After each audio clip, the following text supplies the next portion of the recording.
Hello everyone, today we look at the relation between the humanists and vernacular language, plus rhetoric in the way this historical period essentially combined the revival of the classical letters at an unprecedented level from post-Roman times, and the necessity of literary and historical realization of what this relation had been about to begin with.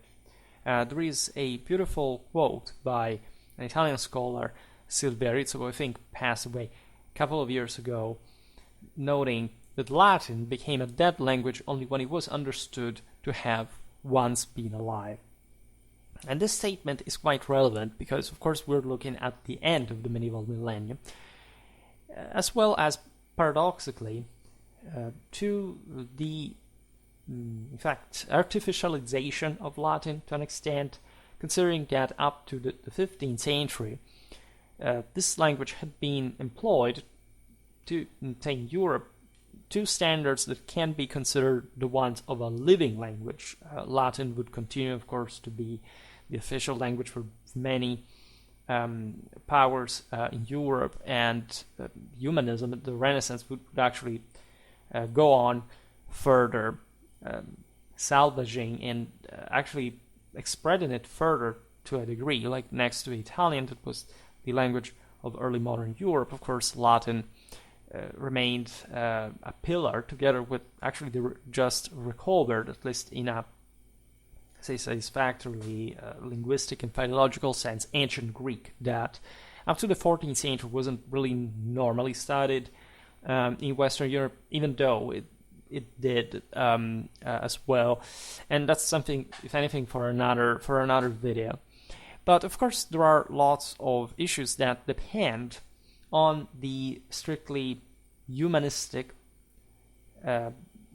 action, right? We're talking individual humanists who were pioneering this for essentially the entire Western world, and that would thus found the redefinition of, in this case today we talk about, in fact, the relation with vernacular, between Latin and vernacular mostly, and rhetoric. So, as we've seen in other videos, because we talk about humanism already, the humanists primarily desired to revive Latin, which, of course, just definitionally at the time, could have not been but limited in nature. People did not speak Latin at a popular, at a vernacular level anymore. Latin was well known and sort of very accessible in these very educated contexts. Actually, it's not just like it's sometimes said that Latin was just such a strange language of the elites that the rest of the people did not really understand in the Middle Ages. First of all, you have to understand that, of course, half of Europe spoke essentially a Romance language. Demographically speaking, the majority of people was concentrated in France, in Italy. So the question of the relevance of Latin as the relation with Romance vernacular is of incredible impact in the development of the same local literatures. For example, there is a reason if Old French or Old German appeared much earlier as literary languages in the 8th century, as a matter of fact, next to Latin, whereas such a developed country like Italy kept writing in Latin, with a vernacular Italian being actually very developed, but essentially being only spoken, being easily the most developed language in Europe at the time, but starting becoming a literary one only by the 12th, 13th century. Why? Because Latin in the public and official world, where this was normally also spoken as a chancery language, as the language of diplomacy, as the language of the church, as the language of so many properly international, universal, European institutions that also met themselves like this. It is true, of course, like the average person, say, I don't know, in a non-Romance country, of course, would not understand Latin, nor the same Romance speakers actually did speak Latin to the degree of functionally using it. But of course, there are lots sort of in betweens. Of course, we should make, as I said before, different videos in order to explain how this came to be, not just linguistically speaking, because we have an idea of how vernacular really evolved from Latin to the different languages. So also among the commoners that are often not so documented in that aspect, but also socially. They used to say, who would use Latin and why? And it's, again, the sort of pauperistic, black-legended, sort of strangely narrow-minded view of the Middle Ages made us hate the elites, and the fact that also they spoke and wrote in Latin as if there was a conspiracy against the poor people. Well, this is just a mental illness that appeared in the 20th century, and slightly, some time before, to demonize the Middle Ages, and mostly like just the primacy of the church, and all what came from that. So it's incredibly artificial and anti-historical. It's not just ahistorical, but properly and willfully anti-historical fabrication that has no foundation whatsoever, and that unfortunately has presented us that, again, sense of dirty, muddy, hot, kind of average person, Middle Ages, somewhere gloomy and cold, which is not exactly what the magnitudinal wonder of the vast medieval civilization, its splendor, beauty, wealth, and superiority at the end of the day, really expresses. Paradoxically, as notoriously, however, in the age of humanism, a tendency towards that separation, at least, that enucleation of the concept, at least, of Middle Ages from what came later, and that is not really that simplistic notion that humanists spit on the Middle Ages. This is actually not true, and this is especially not true when you realize where these humanists were drawn from in a broader historical, regional, cultural, literary way, right?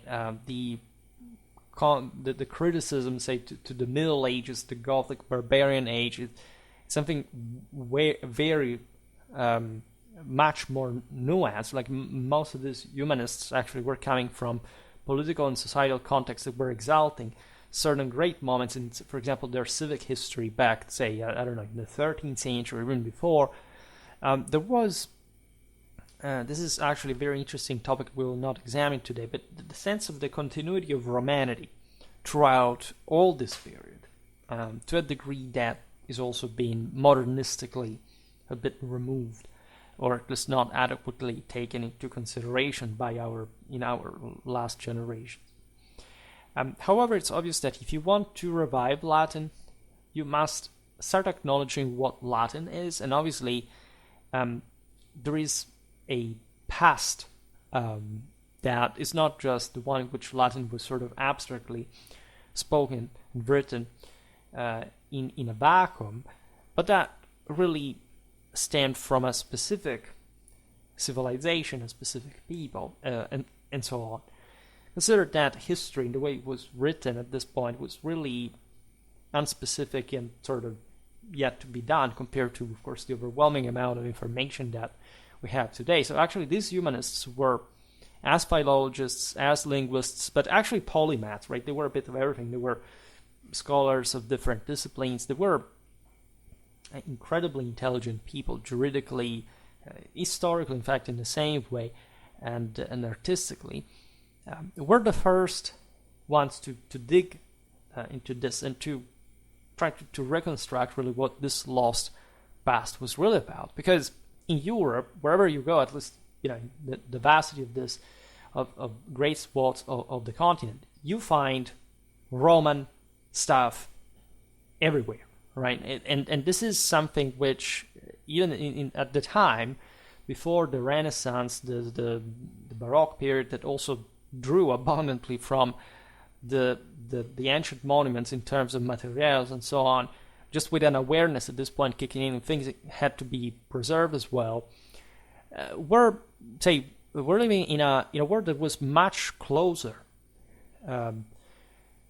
architectonically, archaeologically depends really how much had gone underground over the centuries, but let's say for sure there were so many more intact classical vestiges than today, and people were truly living within them. And indeed, even by the 15th century, the sense that Romanity was central to basically the entire Western development was incredibly felt, and especially in the western part of Europe, and even more, of course, in Italy, where humanism spread for obvious reasons, where the consequences of this, in part also of this progressed condition, like exposure, development of the same Roman civilization.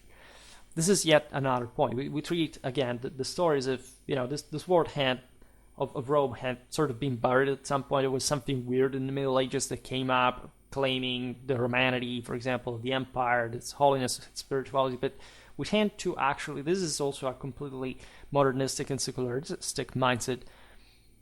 The entire traditional imperial religious centrality of the world did revolve around the Romanity of the empire, the city of Rome, the Mother Church, and more, right? So this is not really something that can be said, right? The classical antiquity was never forgotten at any point. Like throughout all the early, the high, the late Middle Ages, everybody studied Roman sources, everybody knew about Roman history, everybody lived within the centrality of Rome. Think about the pilgrimages, the Via Regia, the Via Francigena, etc.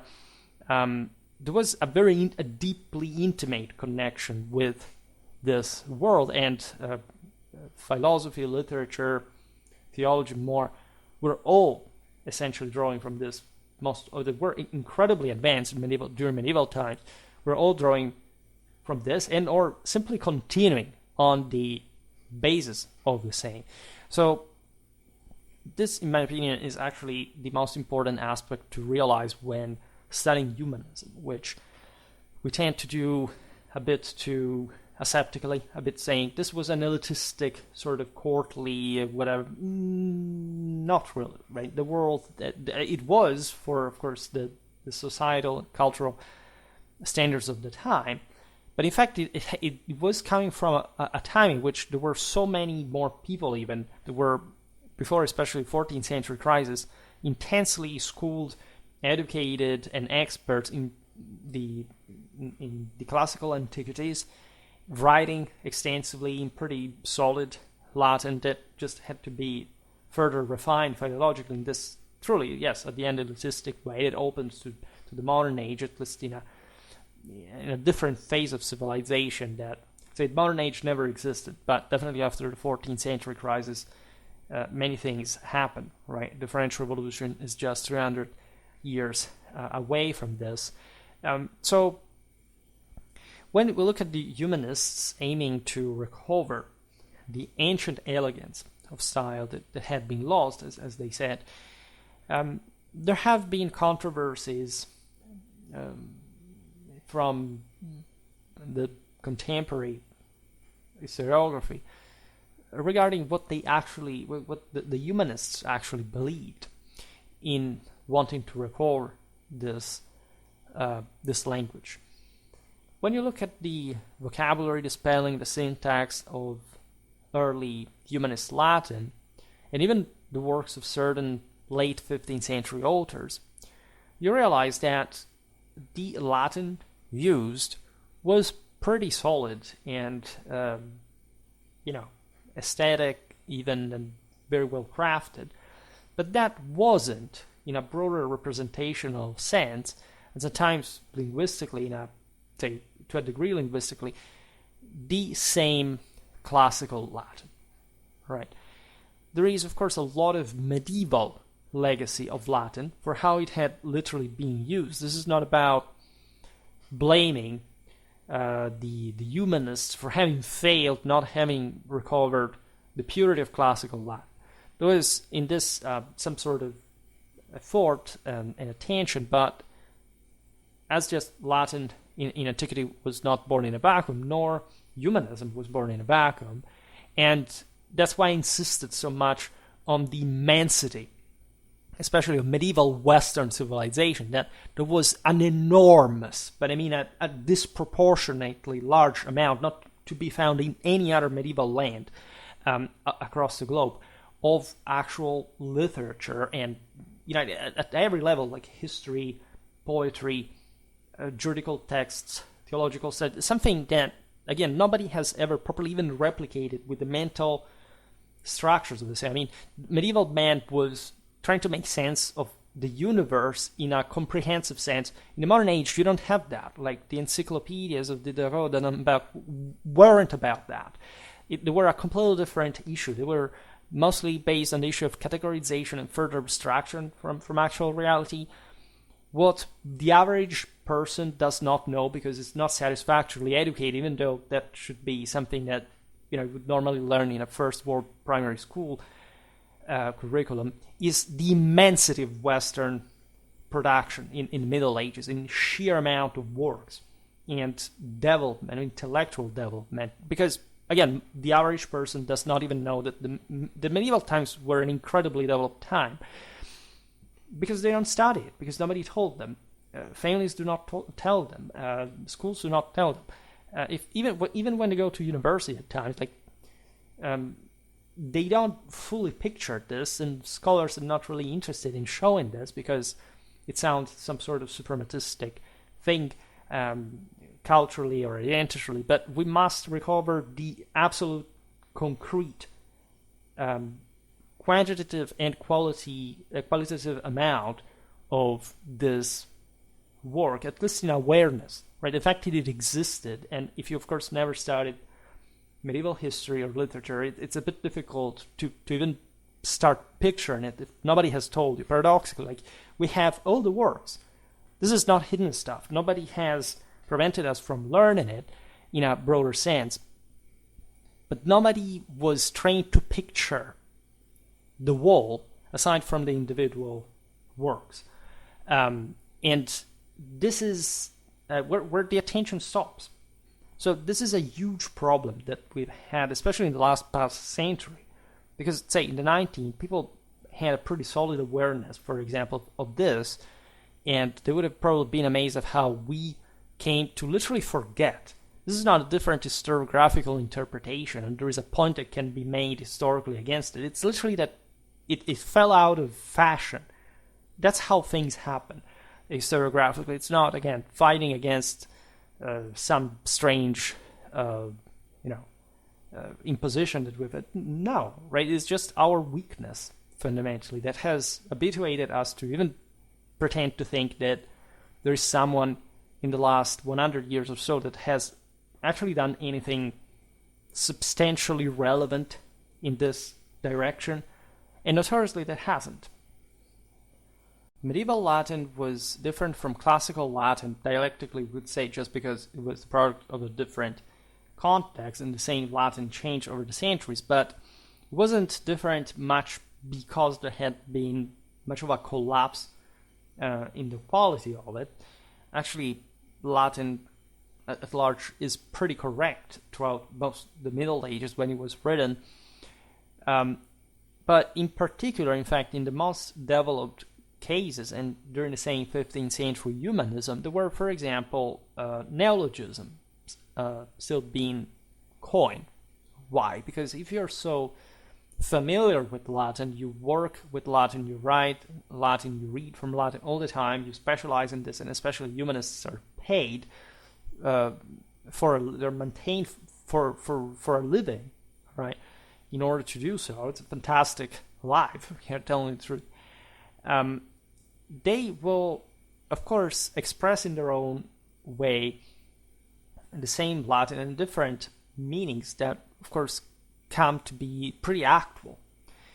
Of course, it's not just about neologisms. This is about the general forms of Latin literature, right? Think about how influential Gothic script, what was actually called as the littera moderna. Gothic is, in fact, something applied by some humanists because of the idea that this was sort of a medieval, so barbarian, so Gothic right? Because the Goths sacked Rome, and this was sort of the idea way of thinking. But as you know, what we call like Gothic script layout, textual forms, codicology is traumatically advanced. It's something that they didn't have in Roman times. It's something that reflects the immensity of scholastics, of the peak of medieval universalism, and the explosion of the empire, of chivalry, of something extremely potent that had necessitated, of course, this oceanic amount of wealth to be highly ordered in that specific structure and form, right? But you have a greater, I don't know how to say that, but say ease with Latin, especially from those sides. Say in Gothic times, it would have not been, say in the 13th century, would have not found that great inventiveness with Latin, at least compared with what was happening in the 15th century. People that were all about Latin and therefore could afford to handle it in this way.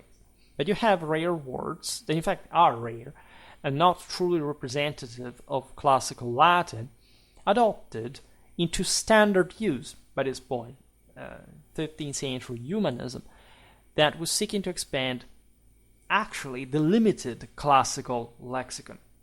This was yet another issue, and this is not like the classical lexicon here was studied exactly in the same semantic and etymological way that did serve at the time, right? As you know, Latin, the actual classical Latin, the old language as it was expressed, spoken, and written, etc., was incredibly heavier in terms of specific weight of semantics. With a single word you could tell 30 things.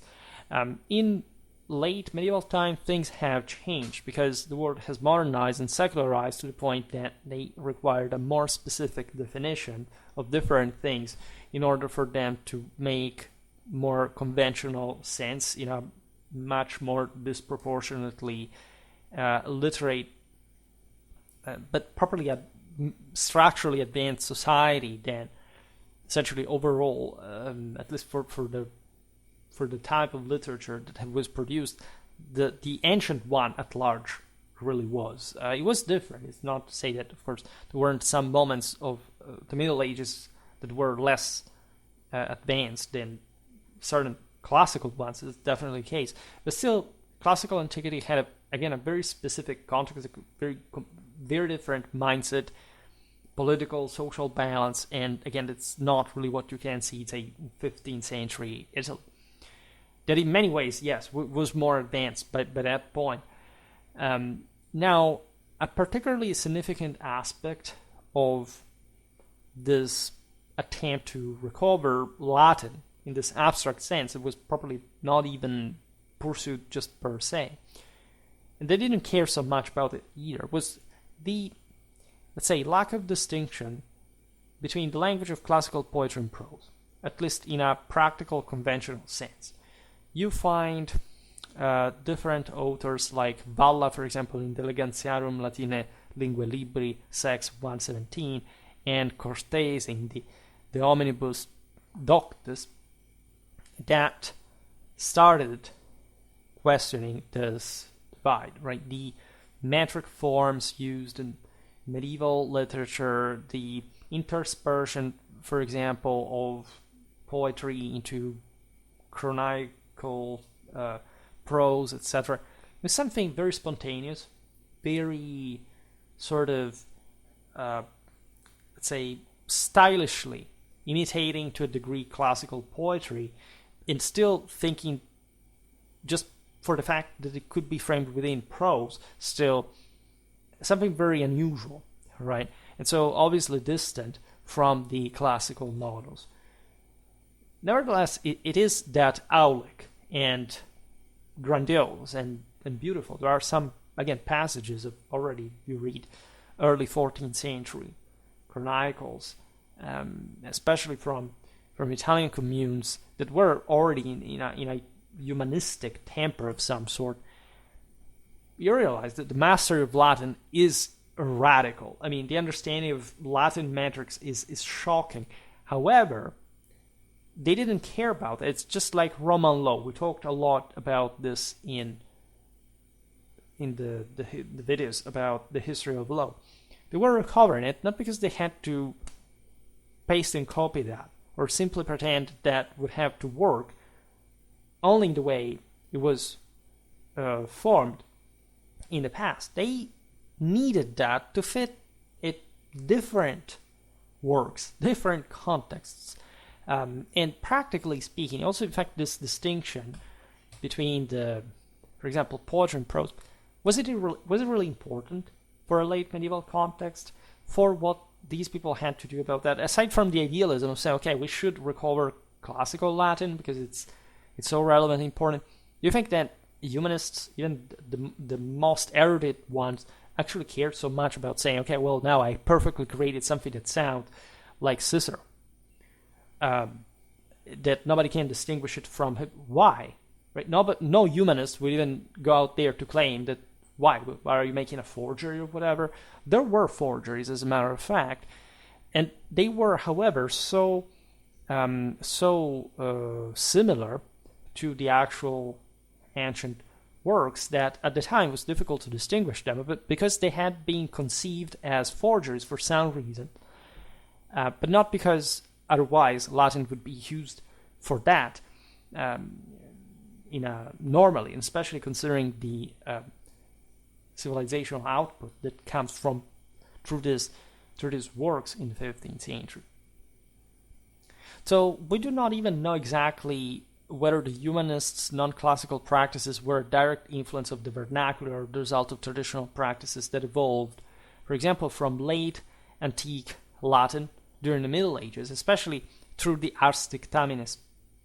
We talked about latter, for example, in the usual context of Italian communal political rhetoric. By the way, don't think that we actually know too much about the same humanistic background per se. For example, I'm reconstructing a 13th century battle right now that I studied for lots of years, just for saying how complicated sometimes, even, 4 sources, like it is to reconstruct an engagement of this time. And then there is a humanistic source that came later, for some reasons that I'm not explaining, rewrote the account of that battle on its own, and that, for example, modern scholarship followed blindly, without even asking themselves whether this person actually knew how it had really gone, what kind of sources it had used. And even though we're talking about very famous individuals that we will actually mention in this specific case along the text, I will not tell you who it is, but the sense is, you may think, okay, so we know what this guy studied, what he had in his library. Do we? I mean, these people were still very involved in politics, in government, they had an enormous amount of, at least, of accessible works that they would just be incredibly thirsty to learn from, etc., and that they cultivated for a lifetime. So it's like asking, how many books, for example, have used for Schwerpunkt videos. Is it fair to say that, I don't even remember? It is, because that's how you leave it. It depends on what you do and what you're focused on. These humanists had incredibly sort of technical jobs to a degree, and of course they would have this massive background that they matured on their own, and that simply would produce the Latin that we read, but it's not like we know what happened behind the scenes. Like, we can't reconstruct this precisely. I actually had the privilege of working with some of the greatest experts, actually the very greatest experts in the world, paleographically, codicologically, and philologically, around more or less the same context here. And it's a continuous work of just wondering, right? Even just for my aforementioned article, you have to do really the same, right? Seeing who had what, and in terms of works and what did they know, and largely we have no idea. Like, we may have a general idea, but let's say the exact proof literally or philologically, is really not there, right? So, to a degree, is it important? I mean, it's obvious that a humanist would have an enormous treasure baggage of medieval literary influences with him. And so the concept of Latinity inherited from the Middle Ages is really what, at this point, rather the same humanists, because of this question, how do we actually bring classical Latin back to its perfection, ideally, starts declining, paradoxically. This is a product of, say, the broader fall of the universalistic cathedral, the appearance, say, the further development of national monarchies. So, but just like the normal process of modernization and secularization that the world undergoes, and it's exactly in this context that we were citing Rizzo regarding such ultimately unattainable objective that the same humanists realized, because of course they were intelligent people, that there wasn't such a thing like a chance to bring that classical Latin back. Dante, in the De Vulgari Eloquentia, that is an incredibly important work, by the way, written in Latin to defend the validity of vernacular, in which he also wrote his masterpiece, of course, of the Commedia, but not only, right? He actually wrote an incredibly large amount of stuff that most people don't even know about, at least in a sadly average reality, in which he made lots of interesting points, also historically, in this humanistic attempt to say Petrarch is normally credited to be the first humanist, but of course it's all one with Dante. And again, if we want to dig, there's the so-called 12th century humanism / Renaissance. Again, there was really never a break ever with Roman civilization and Latin literature, right? It's just a continuous flow. But Alighieri, in this context, was positing the existence of two distinct languages in antiquity, that is to say, vernacular and Latin, which is a very interesting and clever idea, because of course we know that the Latin of Cicero wasn't the one of the shoemaker of the Subura, right? So there was indeed, like we've seen it very often in Roman history, this oligarchic ultra elite, right, of violently educated people that, of course, were the true, incarnated true superiority and anthropically and more through their own same culture compared to the masses that they ruled over, even though, of course, Rome had a very high level of literacy historically and actually an incredibly close to modern idea of education, which did not exist really in Greece, for example, in the same way. We often underestimate how much the Romans, of course, were more primitive and brutal than the Greeks, and sort of more detached from that sort of sensualistic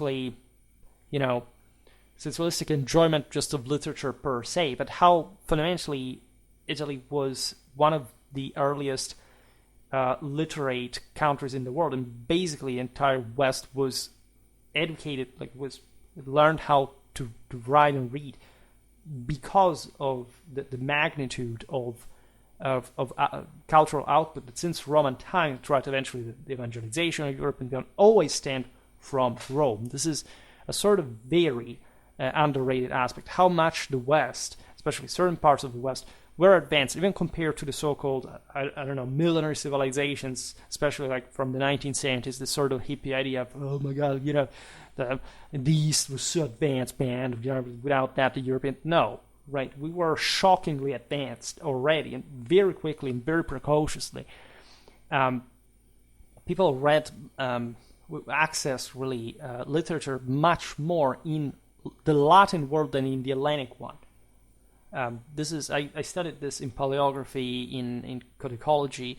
I also explained this in various videos of mine. But if you wonder also why during the Middle Ages, since we're coming back on that in some day, we have this disproportionate amount of scale properly of literary output in the Latin West compared to, for example, the Byzantine Empire or the Arab Islamic world.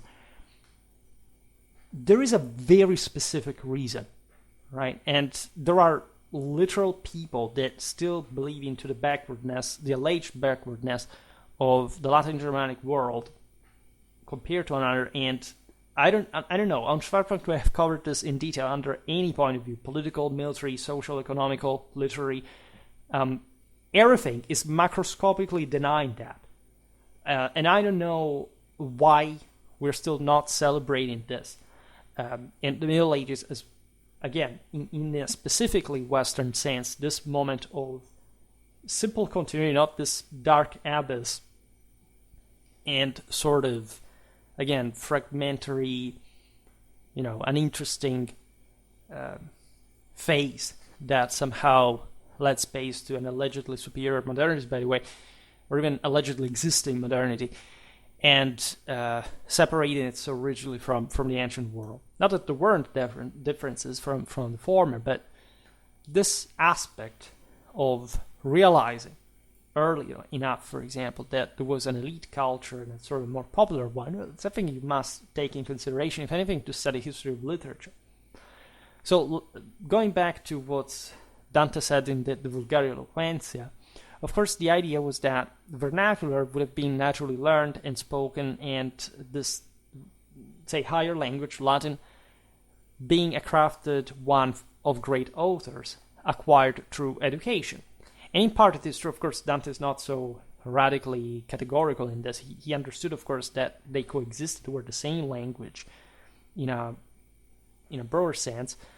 And in fact, his thought informed the best of humanism, especially like the Tuscan one of Petrarch, of Bruni. In the 15th century, there was a different attitude, if not really something that was going against this orientation, but figures like Flavius Bondus, Leon Battista Alberti, Poggio Bracciolini, Guarino, Philelphus, etc., contended at least that there had been a singular language in ancient Rome, so of course one that we understand as Latin in a, say, categorically linguistical sense, which is also accurate, from which the medieval vernaculars in the Romance world had degenerated due to the barbarian invasions and the general say, transformation of the languages, of course, were understood being gradual and sort of particular at the time. This is also true historically, so they were just emphasizing two different sides of the same dynamic that we're well aware of. It was not even a dispute. There was, however, a great interest and, of course, their debate regarding how this had specifically impacted the development, for example, of vernacular grammar, and how thus humanists had to approach the Latin revival, given that, as we were profiling before, there were also forgeries at this point. There was a greater interest in the authenticity of texts, because this is most of the 14th century, say, would continue on, but the point, as you know, is that there wasn't such, and this is the greatest of humanism in many ways, there wasn't just like a freely, openly accessible source of accurate. Why did these people care so much about classical Latin? Because they had old medieval copies of ancient works, and so they had to start philologically, linguistically, historically, etc., reconstructing the various manuscript traditions to find out whether that was an actually ancient author writing or something else. I mean, at this time, they didn't distinguish Plotinus from Plato, for example. This was kind of obvious. They had yet to discover how that happened. So this debate mostly stemmed, of course, from that necessity. There were different thoughts at a point. on one side, for example, if all languages, including Latin and the vernacular, were seen as natural, then they all possessed a rational structure, which is a bit like the concept behind common law, right? How did the law of these peoples really come to exist? This was being posed for Roman law, that, as we've seen in our history of laws videos, was spreading, in fact, from the Bolognese school to all over the West, like Spain, France, Germany, etc. Was this a common law? Was conceived like that? So all this had to be answered by studying, reconstructing, finding the original manuscript. This had been going on for a very long time. It's the 11th, the 12th century, at least in a way we can document precisely. Here it was all the same. Like, what about the rationale of any language, including the ones that had sort of mutated from Latin itself? This view was held, for example, by Leon Battista Alberti, that stated how the grammar specifically of the Italian language, emerged from such reassessment of Latin's history. So it's actually a very advanced way of thinking. It's not a coincidence that the Renaissance was happening in this region. There were other ideas, such as instead the perception that the ancient Romans would learn Latin artificially, or at least would learn the higher type of Latin in obviously a very specific way through very elaborate training. So some humanists were saying, well, so it's plausible that also modern individuals could do the same, basing themselves on the same classical antiquity. Now, the key was to eliminate the corruptions, of course, introduced in the Middle Ages, and to work with the best available texts, and this required not much hostility against that sort of medieval change, but understanding, if anything, what that was and how it had come to be, because otherwise you could have not recognized it in the first place. It's notable that such a distinguished humanist historian like Valla, a staunch advocate for the traditional medieval conception of Latinity, posited in his Elegantia that an ancient vernacular existed and that true Latin was universal and eternal, merely awaiting rediscovery and purification, which is also a very traditional way of seeing it, because essentially they were looking at the Roman Golden Age, the Augustan revival. There is a great deal of this in the Renaissance. We have seen it in different videos, and properly the reacquaintance with a certain classical past, also in a religious sense, that looked at the Roman people, said if this was the people chosen by God to reestablish, according to prophecy, the golden era between the Bronze and the Iron One, there was something about their own language that came out of their psychophysical superiority to establish world domination that we must reacquire, because that actually would teach us to be better ourselves. And there is no doubt, at least considering the videos we've made about the Indo-European etymologies, that rediscovering Latin for a person cannot but be beneficial in order to understand the world entire, not just Western history. So just lose any hope to have anything outside of it.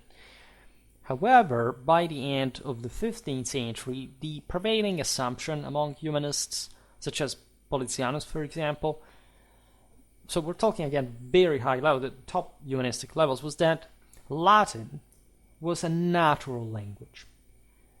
Mostly this was the most emphasized aspect, leading essentially to the realization that such naturality could never be reattained, right? You couldn't simply go back in time, because understanding how the world had degenerated, you would have at least had to invert that, which was a much bigger deal than simply studying Latin per se. It had to encompass the entire history and metaphysics of mankind. And so, yeah, in theory, people were up to it at the time.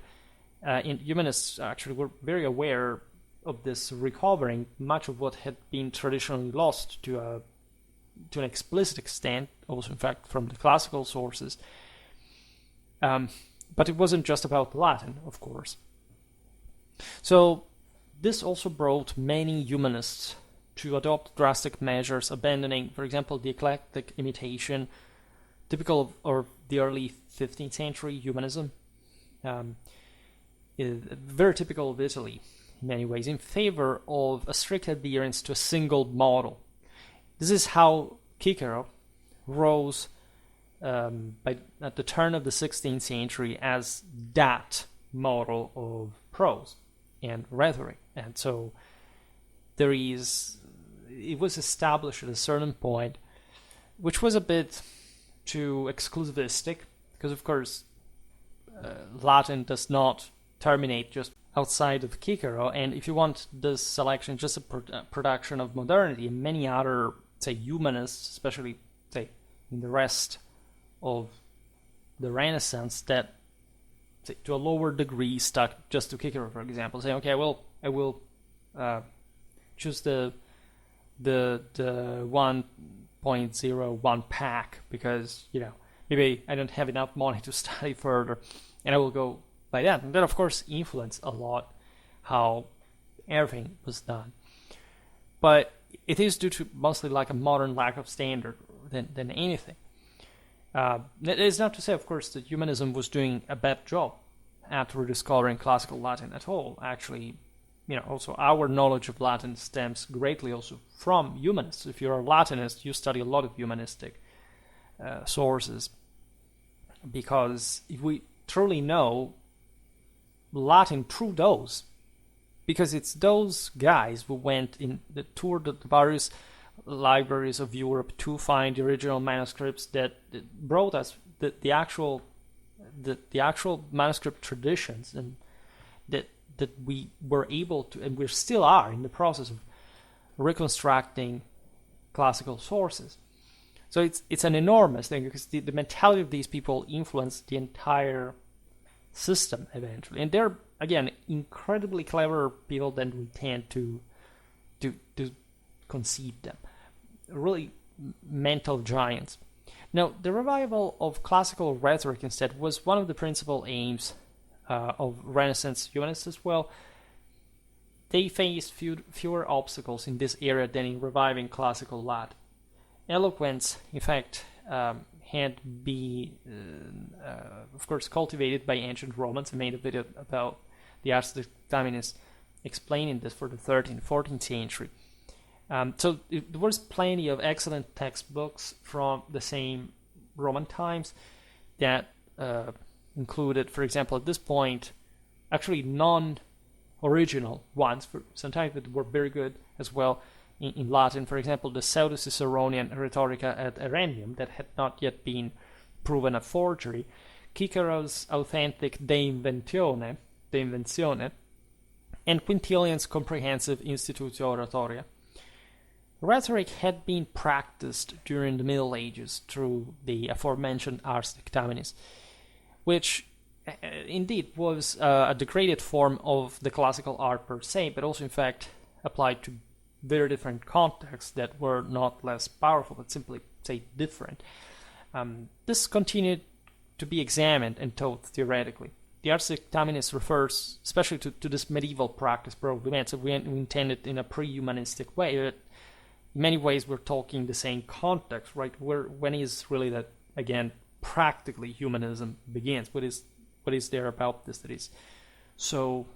What does it make it refining enough to indicate it as a different, say, thing from the Ars Dictaminis? Now, this mostly had stemmed from the commentaries on the two Ciceronian texts we refer to during the Middle Ages. Early signs of humanism can be seen in the commentaries produced by several Bolognese dictatores on the Ad Erennium and the Invenzione around the 14th century. Bologna, as we said, was the top center of mostly juridical studies, but this had come through the reconstruction of Roman law, and so in its deepest technicalities, also linguistically speaking,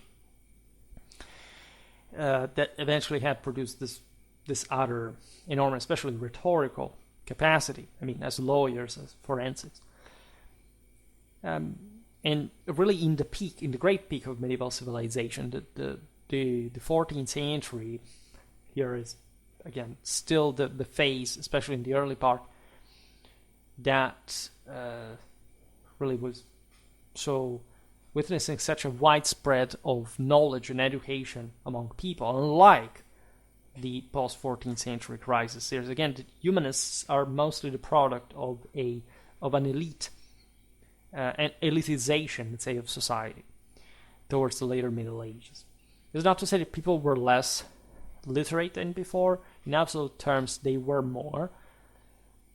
But, of course, the way they were literate differed, right? And it also became a bit more guided. In certain cases, can't really say sclerotic, but ever more channeled, like in this humanistic case, towards very specific goals that were elite and serving an oligarchic system. Say in the 13th, 14th century, it had been a veritably large citizen liberty and political, military, social activity that rendered everything much more effervescent as a whole. Now, Cicero's orations, previously overlooked during the Middle Ages, because there wasn't, in fact, that much of a context where to apply them, at least as much as in later times, regained importance with early humanism, starting from the 30s of the 14th to the 20s of the 15th century, that are very unsurprising periods. Let's say there is the beginning of the full, say, more monarchical seigneurial regime affirmation to the concretization of larger regional states, in which such rhetoric was required in order to address the political issues of especially the most turbulent 14th century crisis period. And so a greater effort, especially of persuasion, right? This went alongside with the recovery of complete texts of Cicero's other rhetorical works in Quintilian's Institutio, which had either been unknown, scarcely used, or available in corrupted forms throughout the Middle Ages. But the early 15th century, humanists have largely distanced themselves from the ars dictaminis, for how it had sort of developed mostly in the communal period, which was much more, in fact, republican in nature, and down to the to this bigger solidal system of different groups of factions, etc. So very different from the seigneurial courtly space that now dominated everything. Integrating classical rhetorical theory and practice by not only commenting on ancient manuals but also employing them as guides for rhetorical practice on the imitation of Cicero's orations. Right? So there is all a literature developing on the theory of such rhetorical works, mostly modeled around Cicero's orations.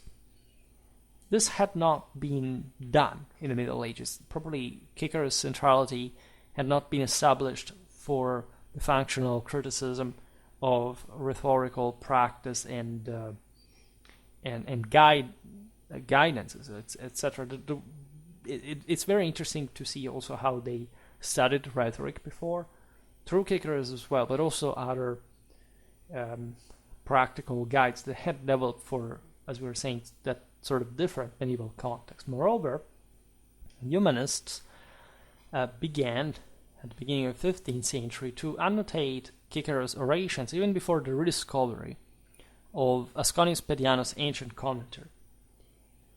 They thus diverged from ancient practices, moving beyond mere philological commentary to include analysis of rhetorical structure, reflecting their new focus on imitating ancient models, especially from a linguistic, philological way. In other words, they were not trying to mess with specific authorities. They had established Cicero, and now they were just comparing if anything. Not much his thought as such, but his oratory structure, like the rhetorical models per se, right? So it wasn't much of in this rhetorical field of say side picking historically or politically, looking at this or that scholar. That happened as well. There was some influence in that, but Cicero was now at the basis because it was chosen as a model, right? And it was chosen because, of course, of the difficulty that was emerging, especially as new texts were being discovered at the time, and so there is even a sense of conservatism, of protection of what is indeed the gold standard. I mean, it's not that humanistic choice in appointing Cicero as model of rhetoric is wrong at all, but that, let's say, given that everything was still in theory, philologically and historically wise, say, certain specific foundations did not have to be altered, and these great models were so admired that they said, okay, well, let's not even think about trying to counter one and put one against the other. So, albeit these achievements surpassed those of the previous centuries, even in rhetoric, humanists could not entirely shed their medieval legacy, of course. As in the Middle Ages, the Rhetorica ad Arrhenium by Cicero, for example, remained the most commonly used textbook. This had always been the case. Why changing it? You see, this preference for Cicero was not just obvious, but something that the same medievals obviously had established and practically organized themselves on. The humanists contributed little in terms of new theoretical works as well. This is yet, in fact, another important aspect. They didn't try to revolutionize, so to say, the literary or philological, say, backbone of this rhetorical approach. They essentially preferred to compose summaries of the classical art instead. So just to continue in the wake of that and perfecting their own skills rhetorically without asking for too much more. The only significant new comprehensive rhetorical treatise was finished by the end of the 15th century, and was at the work of a Greek, George of Trebizond, who established the Rhetoricum Libri Quinque, which can be seen as a sort of as the product of a Byzantine approach to the matter rather than a Latinate Italian Western one that was, by the way, consistently more advanced already than what the Byzantines would bring aside from their knowledge of Greek, and in some cases, of course, they had their own humanists, but the vivacity, the effervescence, the systemic and structured development of letters was enormously more advanced in the West by the time Byzantine refugees began to bring these treasures from the East, many of which, of course, had already been known by the Westerners before, because there is this idea that the Renaissance happened because of Greek books. Nope. Aside from the fact that in the West, from centuries, we were going to pick them in the Levant, where there wasn't such intellectual activity, so that we already knew that they were there and that we needed them to complete broader theories. There is just, again, no comparison in terms of cultural, literary production and the Byzantine world, what remained of it at this point, as a failed state taken over by the Ottomans. But, I don't even need to compare this. I hope that, again, an averagely educated person knows these things. Then you discover it's actually not the case, and it's sort of embarrassing because of all the immense, say, if you study works of famous Byzantinists, they're pretty adamant about this. So the question is, as always, do you ever study do you even read history books? It's that easy to spot, because if you read them, at least you know what's in them, and can recognize also in others how this mechanism works. Now, more importantly, the humanists wouldn't revive classical rhetoric as it had been practiced in Cicero's time. Yes, there was some greater applicability, as we said before, but that wasn't their goal either. Again, they could have not done it. They were even posing themselves the problem. We shouldn't be thinking them as guys that were trying to wrestle with the past and getting frustrated and failing. This is how modern secular people do. These people were perfectly fine with their say, cultural background. They were just content to revive such knowledge, to analyze it, to study it further. It's actually a very specifically medieval mentality, right? The Renaissance is a medieval product, just like what we call modernity. It's not something that was born out of, something else, out of nothing. It's pure medieval civilization that you can't even properly distinguish until the 20th century at some point. So this for another video, of course, but bear in mind, nobody was using Cicero just to say, okay, well, I have to literally speak like him. Maybe in terms of language, but not in the sense that he would defend, say, a case juridically like Cicero would in ancient Rome. Made, again, a large amount of videos about medieval law, and we know how overwhelmingly skilled medieval lawyers were, and the school of the commentarists of Bologna was notorious for having developed like an entirely larger apparatus of critical commentaries that would form the theory of Roman law on Roman law in addition. So that's the immensity of medieval civilization in comparison, and as an adaptation to the current practical realities. The pragmatic aspect was really crucial, especially in the Italian tradition, to these issues.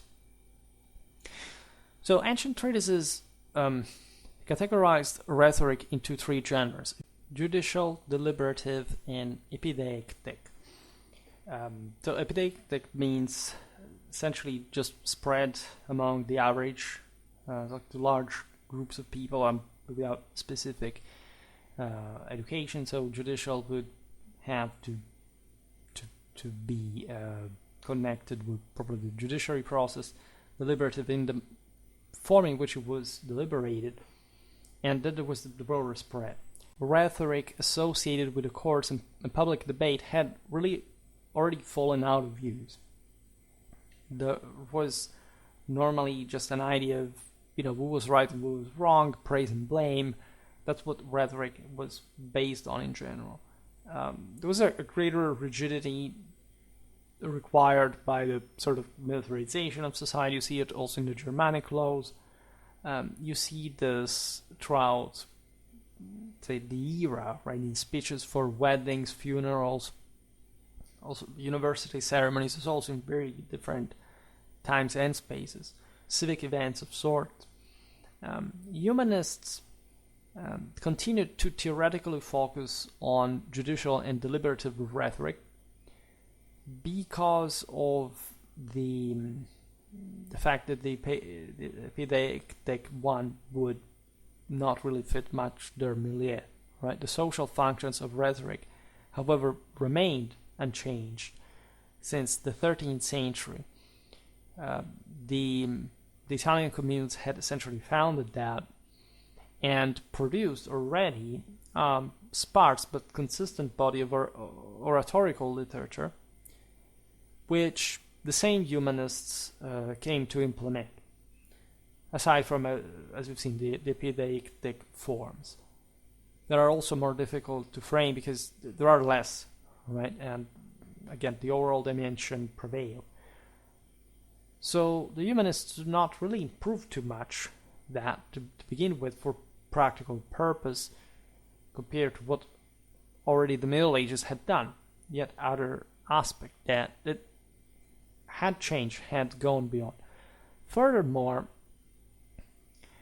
there would be always a strong humanistic emphasis on letter writing. That was also the primary focus of the ars dictaminis as it had been established in the Middle Ages. It sort of intensified because, again, of the humanistic milieu that was much more sheltered. These people were not the great leaders or scholars or lawyers operating in the great courts of a communal civilization. They were, again, living at court largely. They could have public offices, whatever, but they would mostly have a much more sheltered and in fact literary oriented profession and lifestyle. The recovery of Cicero's letters in the 14th century offered new models for epistolary writing. This is also something really stemming, if you see it from a medieval context. This helped getting past what had been settled, as we said before, by the letters of the Bolognese dictatores, exactly because these belonged to that communal world that was sort of fading in political liberty. Humanists would rather take now Cicero as guidance in both epistolary imitation and the publication of their own letter collections. Also, there's a much more reserved business, as you notice. They would never, in fact, try or even probably even need to rebalance rhetorical literature in favor of oratory. Also, because there wasn't much of a space where to exercise it. If anything, in a panegyrical fashion, but not even, because medieval civilization was very different, and still so humanists were in their wake from, the much more monarchistic world of, for example, the Byzantine courts. Still, humanists were considered to be citizens to a degree, and they definitely lived in a West that we over-focus and say, oh my god, this was just the insane regime was bad. Yes, it was that oligarchic, but it wasn't, first of all, bad just per se, nor it actually in this specific context was too much about tyranny. I made a video explaining how, for example, in these contexts, the Italian signories are historiographically called, especially in the Anglo sphere, like this sort of tyrannical context. I don't know if that was tyrannical. What was a monarchy? Right? Compared, these were literally the single most liberal political systems existing, but for some reason, probably always Black Legion, this stamp of tyranny was placed on them, while basically they were the most, again, the least tyrannical of all the governments in Europe, and there is no actual doubt either. So this decadentistic sort of, I don't even know how to define it, but this sort of blame, even attached to humanism as an attempt to understand better the past, that today gets mostly bought as anti-Middle Ages. These are the guys who fabricated the same concept of Middle Ages to begin with, and so they were bad, they were sort of posh, and etc. They were, hypocritical, whatever. Actually, it's not really the case. These were medieval people that were saying, look, that there were ancient standards that worked, because we need essentially to recover, to work better, and to set some standards still in a universal sense.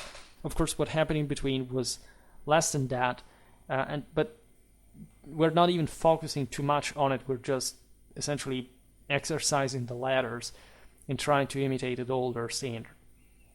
And so, as you have seen, also continuing in the wake of medieval practice. From this private context, we see, of course, a lot of treatises on epistolography, which is yet another thing, of course, that existed in the ancient world a lot, and that resembles ever more this late medieval context in which the elites have ever longer range context and higher level ones, so letters were that relevant for the 15th century. This, of course, goes was beyond the ars dictaminis, how they had developed in that sort of more politically active and chaotic dimension, but that was very advanced in itself, and now the humanists simply did not have the interest, the reason to use. So it's not even a criticism towards that. They were coming largely from that same civic cultures. Now, however, they were more interested in restoring rhetoric to its original classical function dominated by oratory, and they weren't even trying to restore rhetoric to its original classical function dominated by oratory. So we basically see a profile that is much less characteristic and stereotyped than the one that we somehow came to imagine to some degree. I don't know, there are some videos that started making on humanism, the Renaissance, etc. We will see how they, so what other aspects we can look at, but I think it's important to normalize the period in history that is spoiled essentially by the fact that we believe that there is a modernity kicking in.